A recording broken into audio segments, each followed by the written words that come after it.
For us as a civilization, little things like retirement, which was created for the baby boom, you can only imagine when this generation takes over what's going to happen. 3 incredible foundational changes that are going to make it very difficult for us to predict our future based on our past. Now, we are also living in a revolution now. This point in time that we stand in today, in 200 years, historians will write about with the same fervor that they did about the Industrial Revolution, probably 10 times that. We are living in an entirely revolutionary era. And to call it the Internet revolution is probably a misnomer, because there are several revolutions that have gone on, from the binary revolution, where it was about data and getting data from the field into central pipes, to where we are now, which is the pixel revolution.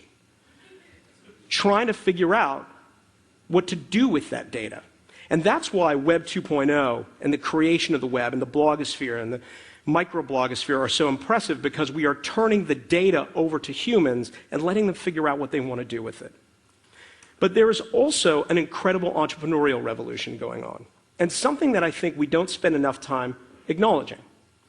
If you roll back to the late 19th century, turn of the 20th, entrepreneurship was what effectively built both the British and the American empires. Almost every corner you turn, you will look to entrepreneurs that effectively built the foundations of those two empires. But most of it was restricted to business. They were predominantly entrepreneurs in a financial sense, in a financial sector. What has happened in the last 15 years is 2 things. Business schools are starting to actually get serious about entrepreneurship. 15 years ago, it was highly unlikely that you would have people that wanted to go through the channel and take a degree and become entrepreneurs, let alone having schools that would take it seriously. But what you now have is the realization that entrepreneurship is the path and the cure to a lot of the problems we face. And you are seeing incredible human beings step up to the plate and use entrepreneurship as a way to solve the problems around us. Number 1 being Muhammad Yunus, who took a and for those of you who don't know Professor Yunus, he is the founder of the Grameen Bank and a Nobel Peace Prize winner, who took effectively the concept of microcredit in the third world in Bangladesh to work towards the goal, of which he is actually close to doing over time, of eradicating poverty in Bangladesh, completely based on entrepreneurship and a rethink of venture capital. He basically took banking and flipped it. In a bank, when you walk in North America, the more money you have, the more important you are. Professor Yunus said, when you come to the Grameen Bank, the less money you have, the more important you are. Barack Obama took campaigning to an entrepreneurial level that we have never seen historically. And to put the numbers in perspective, Obama raised twice the funds that John McCain did. 70% of that fundraise came from online. He effectively outmaneuvered and outcosted his opponent by being an entrepreneur, by taking entrepreneurship to the campaign trail. Hugely successful story. And there's a great book written by a Canadian who actually worked on that campaign, Rahaf Harfouch, called Yes, We Did, which I'd encourage you to read. It's an amazing story. And the third is Shai Agassi. For those of you who don't know Shai was about to become the CEO of SAP. He got invited to the conference called the Saban Middle East Policy Conference by the Israeli government to try to figure out, just a spitball about how they were going to get Israel completely oil independent by 2020. So Shai had a brilliant idea. Let's create electric cars and use the model of cell phones so that it wasn't about the car, it was about the battery. And we would lease the batteries out. Gave his presentation, went home. That morning at 3 in the morning in Palo Alto, his phone rings. Please hold for Shimon Peres, the president of Israel. And he got Shai on the phone and he said, so, now what? What are we going to do? Shai left SAP, funded Project Better Place, which you may have heard of, and now Israel and the Israeli government and many other governments who are now partaking in Project Better Place, but Israel specifically, is on target to be oil independent by 2020. We are seeing entrepreneurship change the very foundation of how we look at problems in the world. So the question then is, what is an entrepreneur? And I get this question all the time, and there are theses and hours of documentation that you would have to go through to answer this question. And all I want to give you is a slight bit of insight for 15 years of doing this, of what I think the three most important things are that we tend not to talk about the DNA of an entrepreneur. And the first is, we are rogues. The difference between an entrepreneur and most other folks is the willingness and ability to live and tolerate the gray zone between truth and fiction. Politely, you need and must accept in this game that bending the truth is kind of important. And we don't talk about it a lot, but let me give you the scenarios of where it starts. You're two people in a garage. Suddenly a client wants to meet with you. They want to see your office. Can't do it this time around. Office is under renovation. You really have 3 people, but you tell them you have 12 to get the RFP.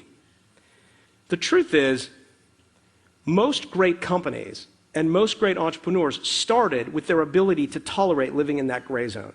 And it is one of the foundations of being an entrepreneur, and I don't think it's something we should be ashamed of. It's about poker and puffery. The second thing entrepreneurs are fantastic Jedi. I have never met an entrepreneur who is not incredibly passionate and the best salesperson you have ever met. These guys, the passion that comes out of an entrepreneur to walk into a room of doubters and people who are not interested in what they do and walk out with the old, these are not the droids you're looking for approach, is astounding. When I have done venture capital, I've been on both sides of the fence as an entrepreneur and a VC and a seed investor. I don't look at anyone, and nor should any of you, who are not phenomenal salespeople.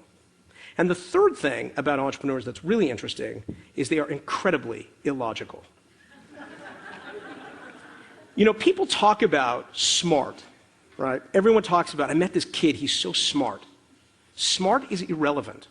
Smart is a commodity. You were all very smart. 150 years ago, when education was not widely available, smart was a differentiating factor. Now it is the lowest common denominator on importance of entrepreneurship.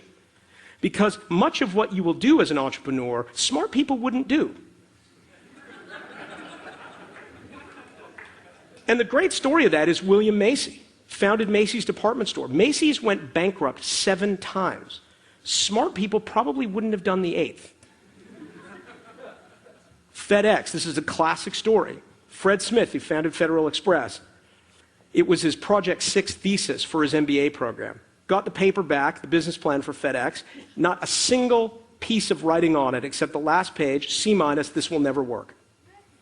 Most people I went to law school with, that would have been it. Done. But the point about entrepreneurship is it's not about being smart. Smart is necessary but not sufficient. You hire smart people, and if you're a good entrepreneur, you're the dumbest person in the room because you hire smart people around you. The key, which in my case is not hard to do, but the key is to make sure, always, that you are prepared to take 10 punches to the stomach and get up and get ready for the 11th. And that is the 3 most important DNA types of entrepreneurs. The rest of it you can read about in books. Venture capital. I don't want to spend a ton of time on this except to say we all know, and there's no big secret, that we have a problem in the venture capital community. Worldwide, frankly, not just here and not just in the States. And there are all kinds of reasons for that, but there is one that I want to point your attention to because it really ties to entrepreneurs. And that is the one critical flaw in the venture capital market is the same critical flaw that exists in the music business. And that is, it's hit-based economics. See, the problem with YouTube and Google and all of the wonderful success stories you hear is that less than 1% of entrepreneurs, significantly less than 1%, will build a billion-dollar company. Less than 1% of that 1% will ever do it again. And the reason is because although technology and management and time and market conditions and great product and great staff and great boards and great financiers are all necessary, they are not sufficient to build a billion-dollar company. And if you reverse engineer the story of Twitter or Google or Facebook, there were 15 other people right on the path who had better products, better technology, but something happened, that magic elixir, that star alignment, that you could never manage to and repeat again. It's the home run economy, the hit-based economy. It doesn't mean you couldn't get a great double and a great triple out of it, But to get that knock it out of the park $1 billion valuation is a problem.